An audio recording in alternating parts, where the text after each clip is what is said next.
2 glass দুধ, যেহেতু ওজন বাড়তে চাচ্ছে, মেন দুধের যে মেন নির্যাস সেটা আপনার খুব জরুরি, মানে ফ্যাট, ঠিক আছে?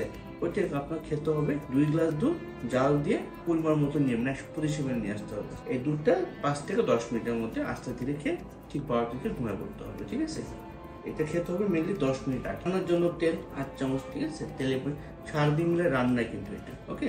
পানি মিনিমাম 8 গ্লাস খেতে হবে, তারপর যত খাওয়া যায় আগে 8 গ্লাস কনফার্ম করতে হবে প্রতিদিন। কিন্তু আয়রনযুক্ত লবণ 1 চা চামচ সারাদিন মিলে রান্নায়। চিনি, গুড়, মধু ওজন বাড়ানোর জন্য এগুলো খুব নেসেসারি না। কৃমির প্রাদুর্ভাব দেখা যেতে পারে, ওজন আরো কমতে পারে, এর জন্য এগুলো অ্যাভয়েড করাই ভালো, ঠিক আছে? প্রত্যেক দিন 1 ঘন্টা করে হাঁটার চেষ্টা করতে হবে। যদি একটু আগে ঘুমানো যায় একটু ভালো, তাহলে সকালবেলা একটু 1 ঘন্টা হাঁটার, তাহলে একটু দেখা গেছে ওজন একটু ভালোভাবে পারবে। সারাদিন হাঁটতেছেন, কোনো লাভ হচ্ছে না, তো আমার মনে হয় সকালে যদি সময় পান কমপক্ষে 30 মিনিট হাঁটার চেষ্টা করবেন। 1 ঘন্টা না পারলে কমপক্ষে 30 মিনিট। ঘুম তো চেষ্টা করবে 8 ঘন্টা ঘুমানো।